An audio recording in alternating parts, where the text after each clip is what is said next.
So now we're going to talk about how we can fix the pipeline to handle those data hazards without having to introduce stalls all over the place. And the technique we're going to use for this is called forwarding.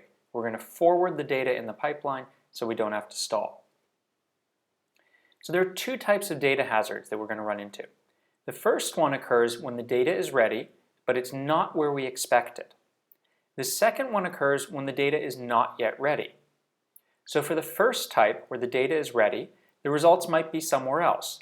They might be in the execute stage, the memory stage, or the write-back stage, but they're not in the register file yet.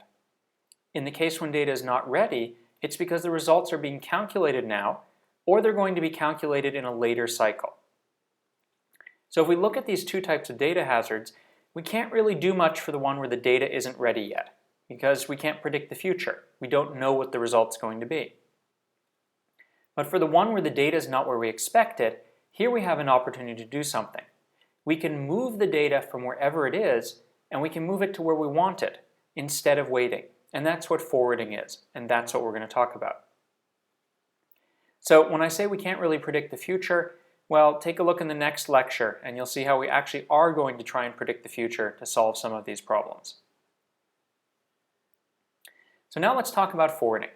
So forwarding helps in the case when the data is available, but it's not where we expect it. So maybe the data is in the execute stage, but not in the register file, or in the memory stage, but not in the register file. With forwarding, we can move the data to where we want it. So we can grab the result from wherever it is, and we can send a copy of it to wherever we need it. Now, because we're just sending a copy of it, the result is still going to be written to the register file as normal, but we'll get that copier earlier. So since it's ready, we can get the data earlier, move it to the right place, and use it earlier. And this allows us to avoid having to have so many stalls or bubbles in our pipeline. How do we go about doing this? Well, we just need to add more muxes, wires, and logic so that we can send the values around in the processor. Now let's take a look at where forwarding can help us. So here we've got a bunch of instructions, and they have dependencies. You can see the dependencies here between the first three instructions. So the first subtraction is going to generate the value R2, which is then going to be used by the AND and the OR instructions that follow them.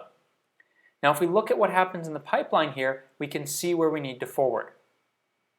So that value R2 is generated in clock cycle 3 from the ALU, and we need that in clock cycle 4 for the ALU for the AND.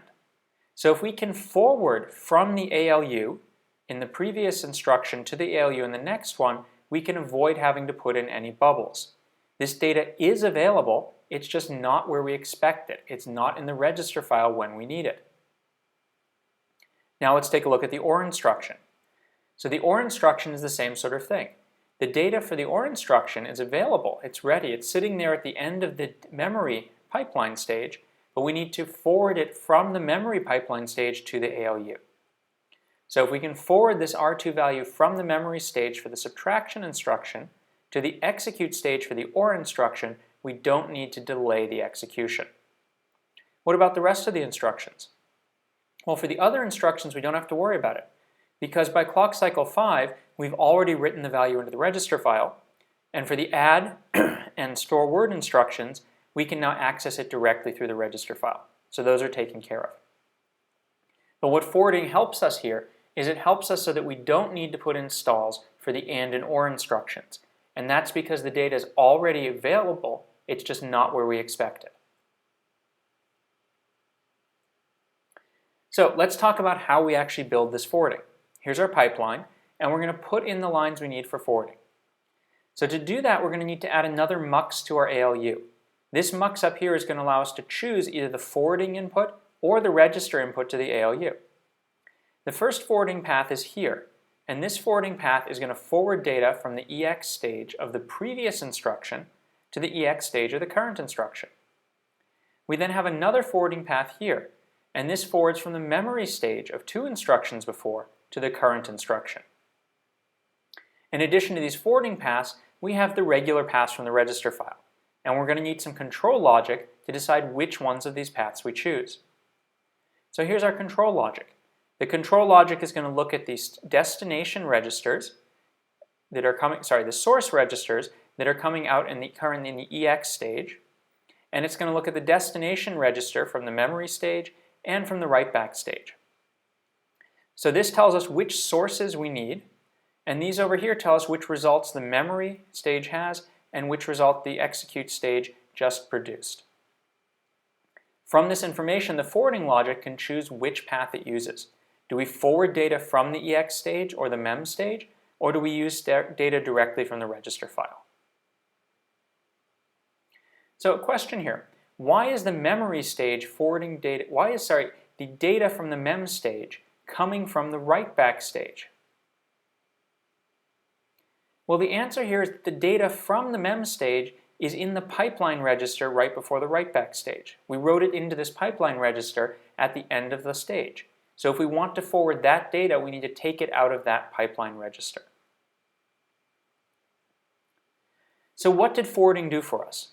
Well, if the result is ready, but it's not in the register file where we expect it, we can forward it to the instruction that needs it.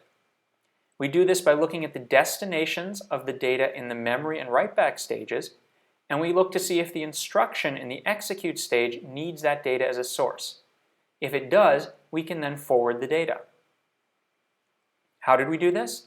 Well, we added some more inputs to our ALU so we could select forwarded results, and we looked at data that's coming from the memory and write-back stages, and we put in control logic that looks at the destination and source registers for each stage to decide if it should be forwarded. So now let's talk a little bit about how forwarding helps loads and stores. So here I have a load word and an add, and the load word is going to produce results which the add is going to use. Let's take a look at how this works. So here's our load word instruction, and what you notice is that the data is not ready until after the data memory. So at the end of clock cycle 4, we have the data back from the data memory. But the add instruction wants to access that data earlier. The add instruction needs the R2 value at the beginning of clock cycle 4 for the ALU. But this data isn't ready at that point.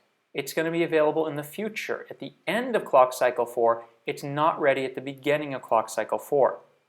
So what this says is since the data is not ready, forwarding is not going to help us here. So if we can't forward, we need to have a delay. So we put in a delay between our load word and our use of it, and now what we can see is that this works. The data is available at the end of the memory stage in cycle 4, and if we have forwarding directly from the memory pipeline stage to the execute pipeline stage, we can forward our result and use it right away. But even with this forwarding, we still need this one cycle delay because R2 is just not ready. It's only ready after the memory has been accessed. So this means we're going to have an instruction in here which is going to have to be a no-op. That is, we have to do something in between there while we wait for the data. And in this case, we're using the add R0, R0 again, and this is a no-op or no operation because it's adding 0 to 0. But it's important to point out here that if the compiler or the person writing the code can find useful work to put in here, we don't have to waste this cycle. If there's another instruction which doesn't depend on the load word instruction, you could put it in here and take advantage of this delay. So here's a question. What forwarding is needed from a store instruction? Well, the answer is none. Store instructions don't write back to the register file, so no instructions after them can need to get the results. You may need forwarding to a store instruction to get the address or data from a previous instruction, but you don't need to forward the results of store instructions because they don't write to the register file. So here's a question. If a program has an add followed by a subtraction, how many no-ops are needed if you have no forwarding? Well, the answer here is it depends.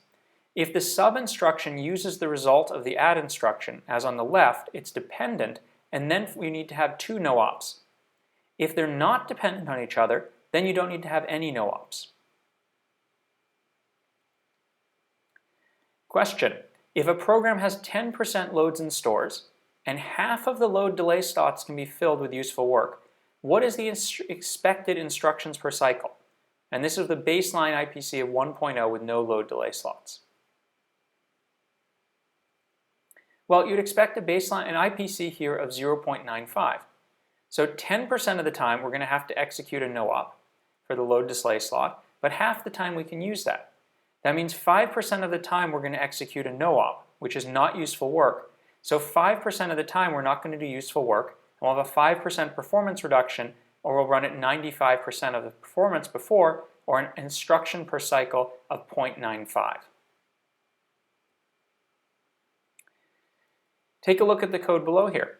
How many instructions will this code need if you have them on a machine with no forwarding, if you add the appropriate no-ops, and you're allowed to reorder the code?